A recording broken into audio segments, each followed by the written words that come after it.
Personal log. Celestial date 218.241.10.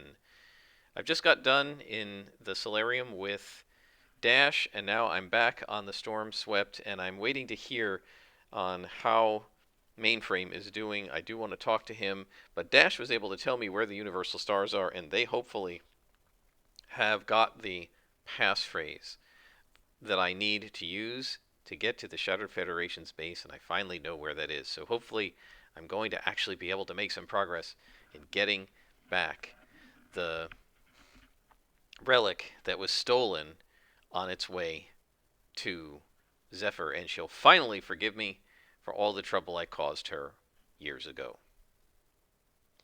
Hello and welcome. I am Scrapperlock, and this is Starforged Alpha Cluster. We are with Krista, our main character, who in the previous session, we had a little bit of a struggle at the beginning with misses and weak hits, where Krista faced danger to get back to their Stinger ship, and the last raider that she thought she had killed but actually didn't kill, still bloody and probably on his last legs, found her and said, "You're never going to make it out of here." And they got into a quick battle. I just did the battle move, and we had to burn momentum to get a weak hit. We got terrible rolls. I can't tell you how many tens we rolled on our challenge dice, and even 8 tens and 9 tens and so on. Never got double tens, knock on wood.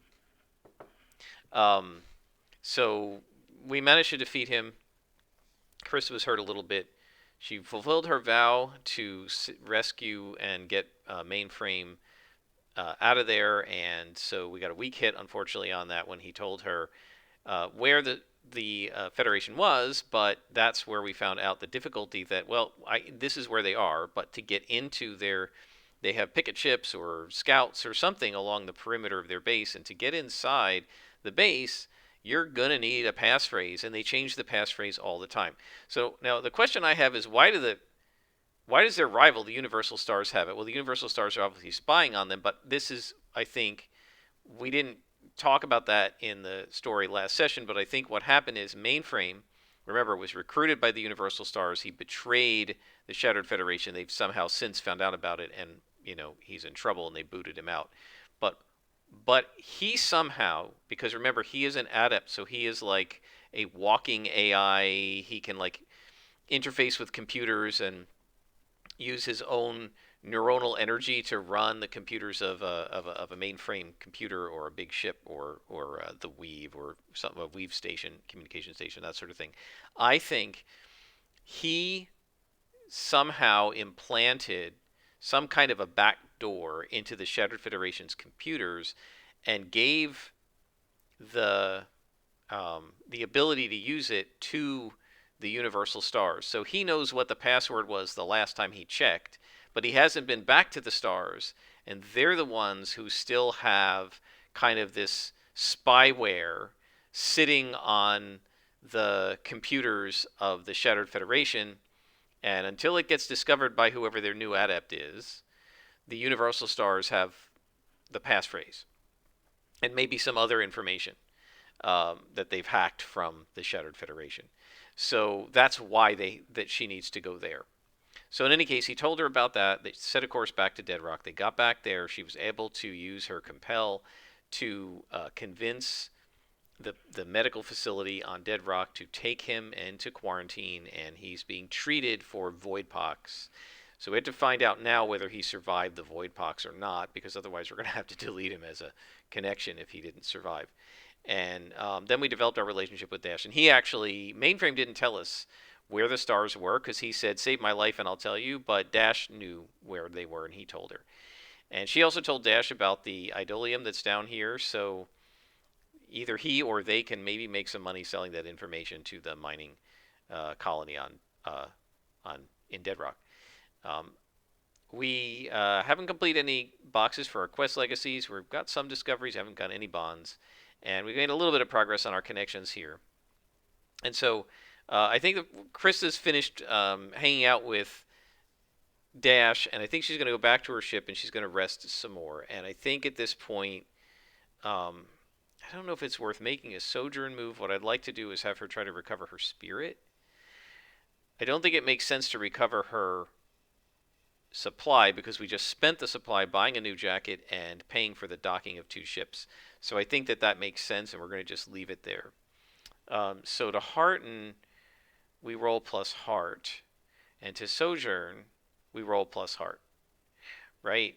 So it seems to me like we may as well roll the sojourn, because if we get a weak hit, it'll give us an automatic strong hit. This is gaming it a little bit, but it'll give us an automatic strong hit on one thing and we can harden. Um, Whereas if we just roll harden and we get a weak hit, we lose momentum. There's an interruption or a complication or something like that. Hopefully we won't get a miss. Hopefully we won't have the kind of luck that we've been having. So let's go ahead and make another sojourn move. I know we just did that, but there's no rush, and she's got to wait until mainframe is out of surgery or whatever anyway. So she may as well go back to her ship, and she's going to watch some weave dramas, which are like soap operas, and she pops herself some, I don't know, some kind of a popped brink meal, right? Brink is an agriculture colony, so they have some sort of a meal that's like corn, and she pops it, and she puts some cheese or whatever on it, and she munches on the brink meal and watches weave dramas, and she's going to sojourn. So let's do that as our first move. We're rolling plus heart, and we get a weak hit. So it's a safe refuge if time is short or resources are strained. We can make one recover move, which is fine, and we get an automatic strong hit. Right? And so a strong hit for hearten is we find companionship and blah, blah, blah. We are not shaken, so we can get +2 spirit. Doesn't matter. That gives us the +1 spirit. And so our spirit is back up. She rests. She takes a nap. She falls asleep on one of the weave dramas and then grumbles because she missed the ending. And so she's not sure whether these two are going to get together or break up that she's been watching on the show. And she's frustrated. Now she's got to make sure to catch the next episode and find out what happened. And then she is going to call the medical. So it's a few hours later. She calls the medical facility to ask them, is mainframe okay? So I think this is just an oracle roll, right? Because this isn't a move she's making. She's not curing him, right? They are. So I think this is just an oracle roll. And the question is, how likely is it that he's survived Voidpox? Krista got him back pretty quickly. It's a pretty virulent thing, but I don't know. So here's the question. Is Voidpox like always fatal? Is it sometimes? Like, how dangerous is it? What did we write about Voidpox? It's a virulent, contagious disease. So I don't know whether it's like normally deadly or not. I'm going to say it's likely that mainframe survived this. He got medical care. Should it be likely or almost certain? I'm going to say it's almost certain. She got him medical care. She helped him. She brought him back to a colony that has good medical facilities. I'm going to say it's almost certain. Did he survive? He did. Way easily, right? Even with 75% or even 50-50, he would have survived. In fact, even with unlikely, he would have survived. That's 25. So she calls and she says, they say yes, he is awake. So Krista is going to leave her ship, and he's out of isolation now, and he's all better. And she's going to leave her ship, and she's going to go back to mainframe. And so he's kind of laying in the bed, and he's looking a lot better. And he says to her, I want to thank you again for saving my life. And now I can tell you where the universal stars are. And she says, well, actually, I don't need to know that. I know they're at, and she gives the coordinates, and he raises wide eyes, and he says, how did you know that? And she says, somebody else, you're not the only person I know here. Somebody else here on Dead Rock told me. I gave him a little bit of information that he needed, and he gave me this. And so mainframe says, I see. Now, is he going to guess that it's Dash? I mean, Dash seemed to kind of know him. I don't know. Let's say 50-50. Does he know it's Dash? So he says, so you know Dash, do you? And she said, why? And she says, oh, how'd you know it was Dash who told me? He said, yeah, Dash and I, we go back a ways. So I'm going to make a little note here under him that mainframe knows Dash. Right. And the other thing we have to do here, since he is a connection now, is we should copy the information we have here. So let me do that, and I'll bring you back. So now the next question is, we should get some more information about him. Let's find out what his family name is now. By now, like when she sees the medical chart or like the little computer readout that's like a medical chart at the bottom of his bed, so she can see what his last name is. So his family name is Vega. So it's Sage Vega, named after a star. And do we have it? Let's give him a goal. She may not know what it is yet, but let's give him a goal so that we can roleplay it better. What's his goal? 01 to avenge a wrong. Okay. So, mainframe says, well, I guess I can tell you. I think I know what's going on. I guess I can tell you what really happened. And she says, what do you mean, what really happened? He says, well, I told you I had void pox. And she said, yeah. And he said, yeah, but you don't know how I got it. And she said, well, you said you were stowed away on a ship and you picked it up. He said, well, not really. What actually happened is, when I was with the Shattered Federation, they realized that I'd betrayed them to the Universal Stars, and they implanted something like a computer virus into the system when I was connected to it. And he points to his, like the back of his head, and he's got like places where he would connect. I mean, it's not like the Matrix where you're plugging this big long thing and it's just a surface. It's just a little surface thing that you attach to with like a helmet perhaps. And he says, yeah, they downloaded a computer virus, what would be like a computer virus into me, but it works like a human virus to us once we get it. And this is what happens to us Paragons when that's what happens to a human, to a normal person who's not a Paragon. It would just be regular Voidbox, but to me, it was almost like a computer virus, and it would have destroyed my abilities, and it might have killed me. And I know the Shattered Federation did that to me, so I want to get even. And Krista says, well, I have goals against them too. Want to work together? So, is he going to join her?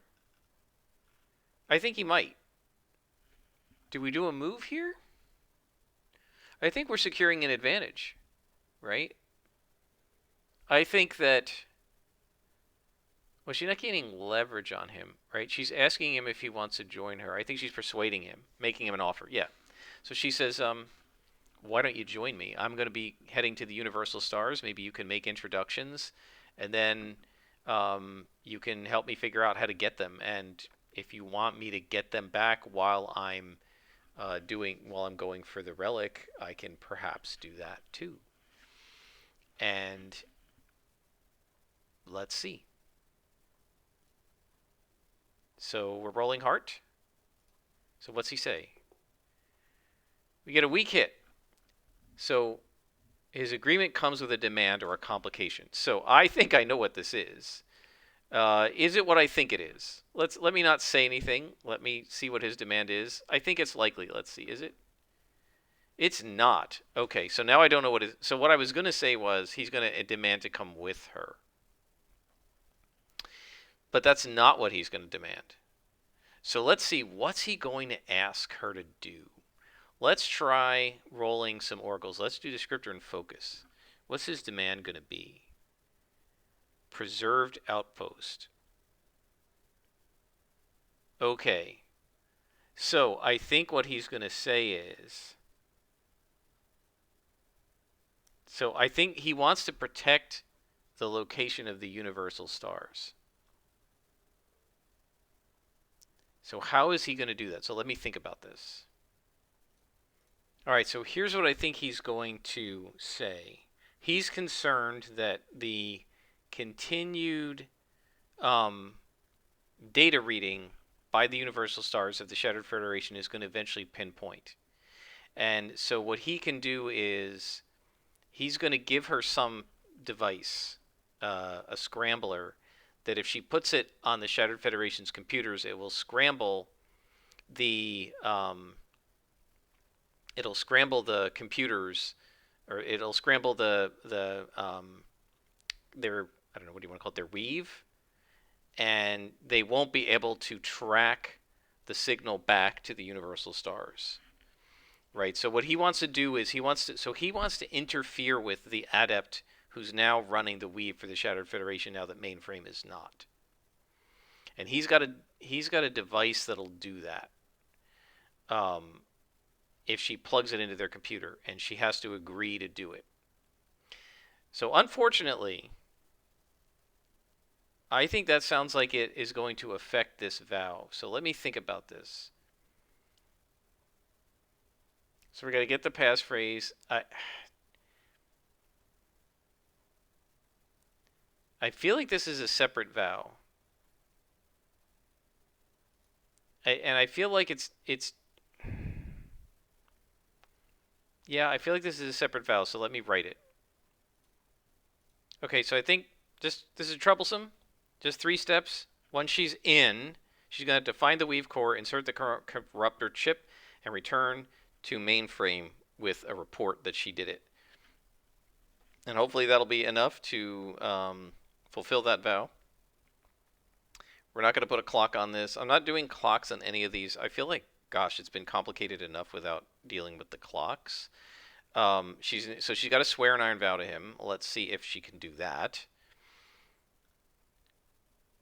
So swear an iron vow. So we had +1 because we're swearing to a connection. And we get a strong hit. So it's clear what she has to do. Yep. And we got +2 momentum, which is great. So we're going to be heading out to the universal stars with +2 momentum. And so he says, I think they're going to release me tomorrow, and I should be okay.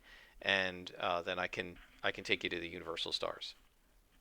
Now we swore an iron vow to him, so I think that also allows us to develop our relationship, right? Swearing a vow to undertake a perilous quest. So we did that. So go to connections.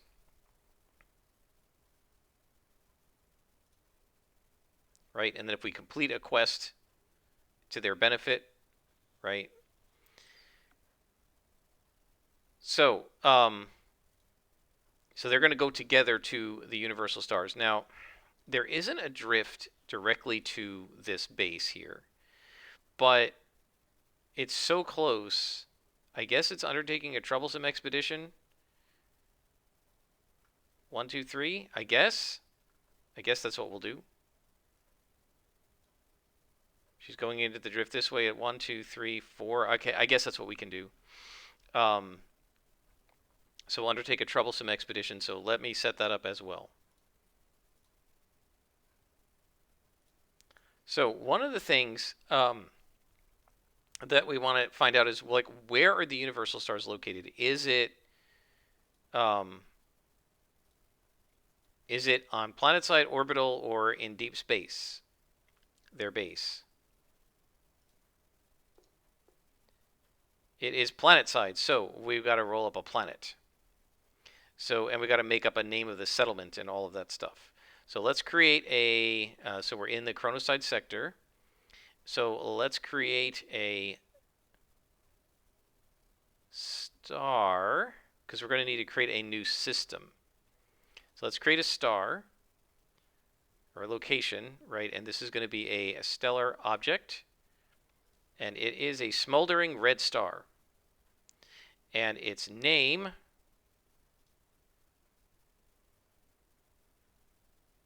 will be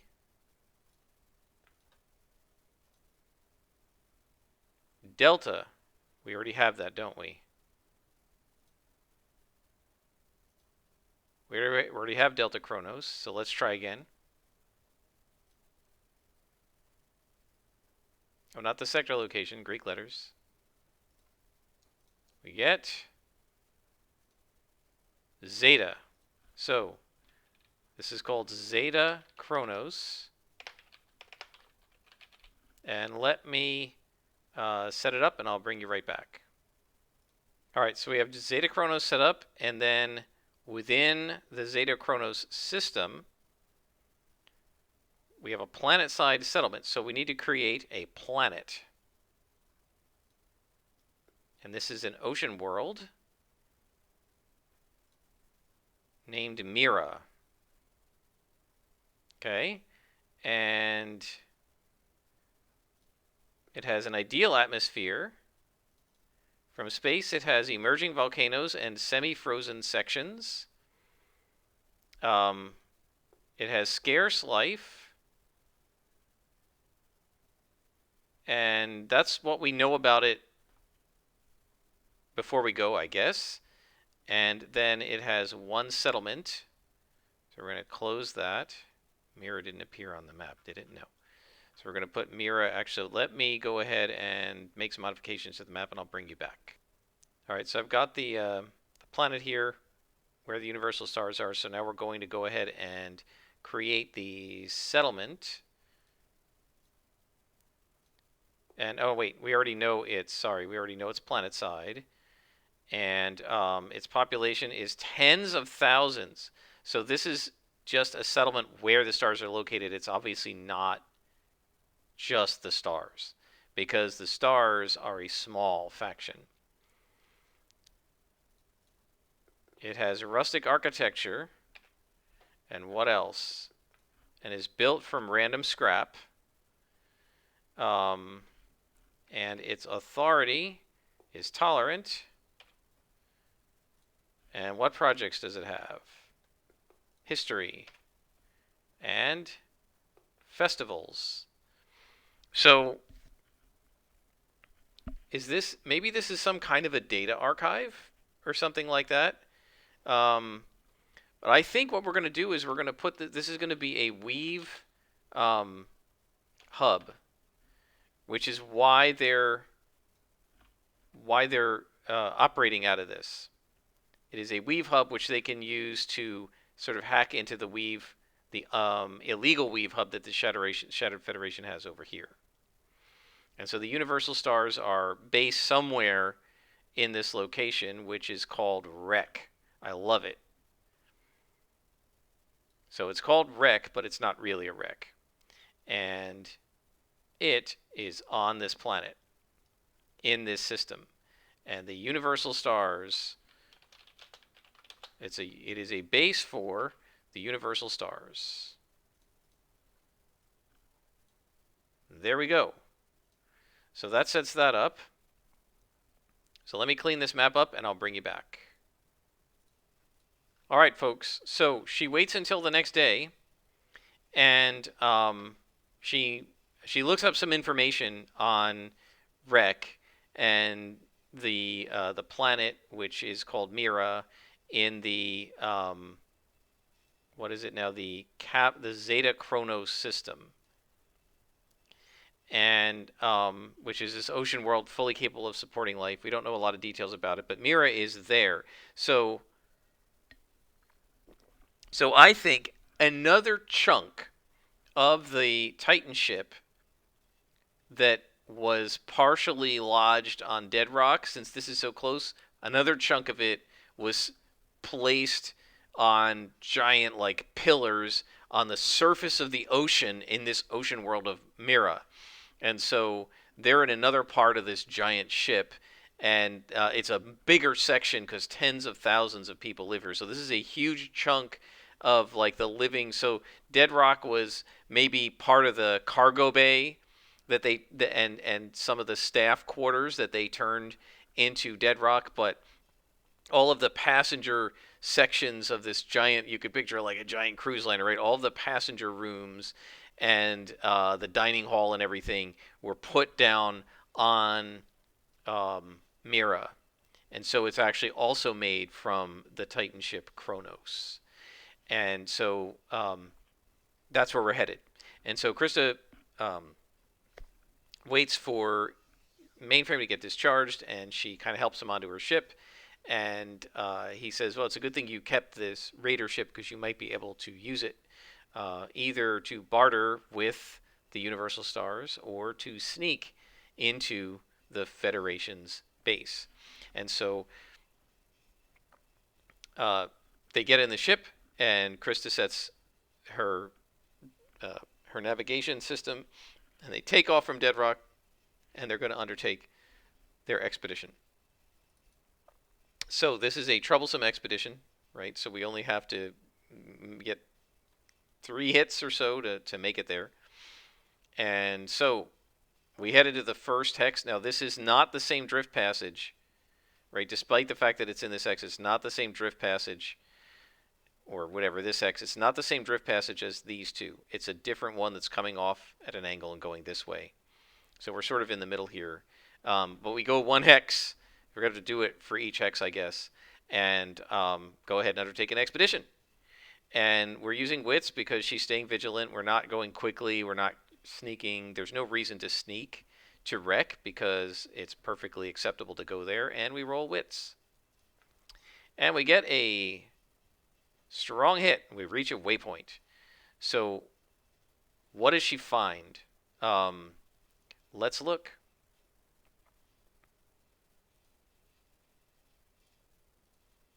So we're in the Outlands. She finds a starship. Interesting. So we pop out of the drift, and right here in this hex, she sees a starship. So let's figure out what kind of a ship it is. It is a snub fighter, a small attack craft.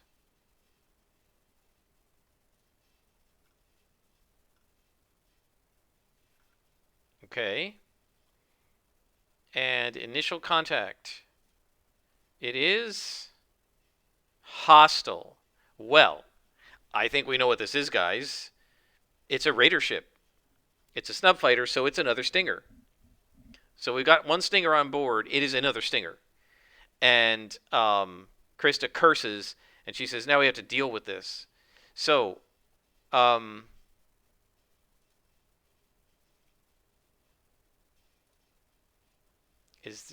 should we give it a mission? So what's its mission? To transport cargo. Okay, so it's hostile, but it's actually got contraband on it. So Krista is going to try to avoid it. And I think we're going to, face danger. And I think she's going to face danger plus shadow. Right? She's trying to, so she sees it and she's like, oh, blast it all. And she curses and she tries to get out of the way, like sort of avoid which she maps its trajectory, tries to go another direction, go around it. Hopefully it doesn't notice her. And so she tries to like hide behind an asteroid and that sort of thing and avoid getting detected. And the thing is, I'm not sure it's going to attack her, right? She's way bigger. It's so small that she can fit one of these in her shuttle bay, right? So if we look at the storm swept here, right? If we look at the storm swept, this is about the size of the fighter, right? Compared to her ship. So he'd be pretty dumb to. I mean, he's a fighter. She's not, but she does have a gunner thing, and she's got mainframe here. He can operate the gun.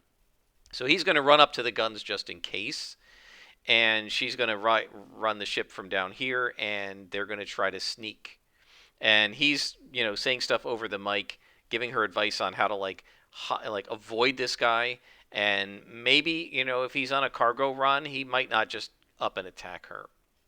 So let's see. On the other hand, they have a vendetta against her now. So if they know who it is, these guys might come after her. At this point, it's been a couple days. They've discovered their dead guys on the ship. And they must have some idea that she did this, right? She's not really kept it a secret that she saved mainframe. So they might have heard from Deadrock through the weave, what's going on. So let's roll shadow and see if she can avoid. So here's what she's doing. It's not that he doesn't detect her. She's going to try to fiddle with her ship's telemetry to make it seem like this is not the storm swept. She's going to give it like a different transponder signal. And if it works, they'll just leave her alone because they're transporting cargo. If it doesn't work, they might attack. And we get a strong hit. We're successful, and we get +1 momentum. So I think it works, and he just keeps on going and doesn't attack her because she was able to trick him into not realizing that he's one of the targets. But if they see her at this point, they know the storm swept was involved in something on Wellspring and cause 3 of their guys to die. Um, and they may already know that they're missing a fighter, but they probably have so many fighters that I don't know if they can necessarily track a particular one. And Krista might have to hack hers to try and have it send out a different transponder signal. But that'll be later. First, we have to get where we're going. So let's go back to Chronos Tide. And we can also take this Wellspring Settlement off because we don't need it anymore. So we've reached one waypoint, and now we're going to undertake a journey again and try to go to the next hex, which will be, I guess she's kind of following her old drift. It doesn't really matter. Go to the next hex and see what we find. So let's undertake. Oh, and we marked a waypoint, right? Now we undertake an expedition. And we're rolling wits. And we get a strong hit. Excellent. Wow, we're getting really lucky, guys. So we mark progress, and we reach our waypoint. What do we get?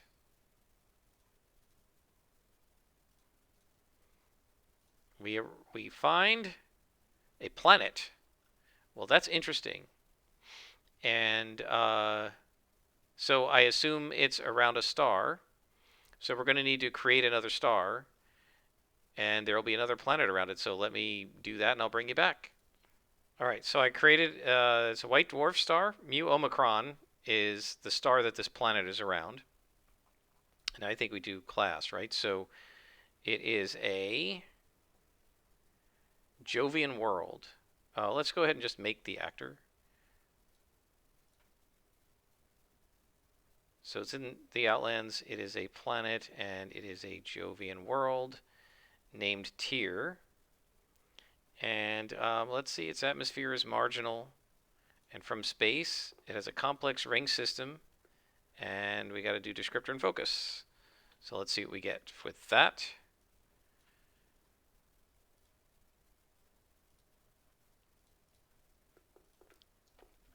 So we get a safe fortification. Interesting. We see that from space. Do we want to explore this? I think we do, to find out a little more about it. Right? So you want to examine it? Let's roll wits. What do we find? We get a strong hit, and we make a discovery. So we find an opportunity. We envision a favorable insight, situation, resource, or encounter, and they +2 momentum. We can't do that. I'll choose one. We can make a discovery, gain progress. I want to make a discovery. I think that's really cool. Let's make a discovery. Where is that?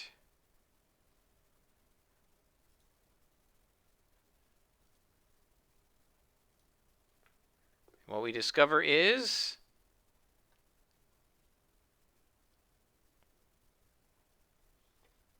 envision the nature of the discovery. When you first experience or engage the discovery, you and your allies have marked 2 ticks on your discoveries track. An envoy from another time or reality. So on this planet is a safe fortification for an envoy from another time or reality. Now that, guys, is super cool. So I think she gets a, and it's a Jovian world, right? So it's sort of like Jupiter with rings, and so I would think it's on one of the moons, right? You know, it's a marginal atmosphere. Okay, so somehow inside this marginal atmosphere on this planet, there's, I guess, something like the Cloud City of Bespin or something. There's a safe fortification that is there for an envoy from another time or reality. And so, gosh, that is really cool. So we're going to have to, I mean, she's going to want to explore this. And I think Mainframe's going to be interested. Is Mainframe going to be interested in too? I think he is. I think he's going to think this is cool. Right? I mean, if we look at his personality and stuff, He's a scavenger, so I think he absolutely would want to go along. So yeah, I think Mainframe is likely to go along. Let's say he's almost certain he wants to do this. Oh yeah, so Mainframe definitely agrees we have to explore this. So maybe, guys, so this planet wasn't here before. Could it be that this planet and the star are from another time or reality and they've somehow come into this reality? I think that's a really cool idea, but this is something we're going to have to develop in the next episode because we're at over 30 minutes.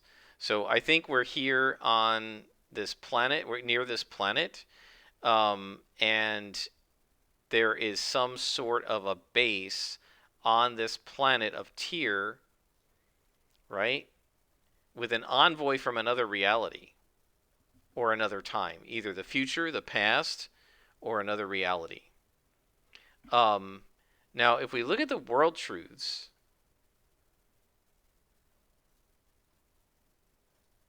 so where are the world truths? Somewhere in here. Let me find them. All right, right in front of my face.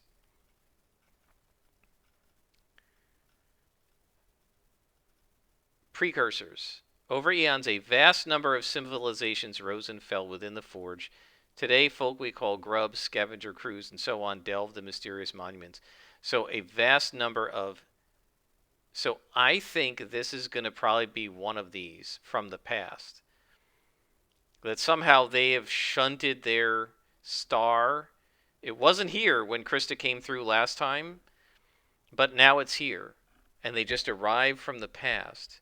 And it's going to be one of these ancient civilizations. And she gets to explore it and learn about it, which is pretty darn cool. And it's this close to Dead Rock. So this is going to disrupt things if they stay. Now, maybe it's one of these things that appears and disappears. But somehow or other, they've moved in time. And I think they're going to be guys from the past. But I'm going to think about that in between sessions. And when I bring you back, we'll have a better, more fleshed out idea of this.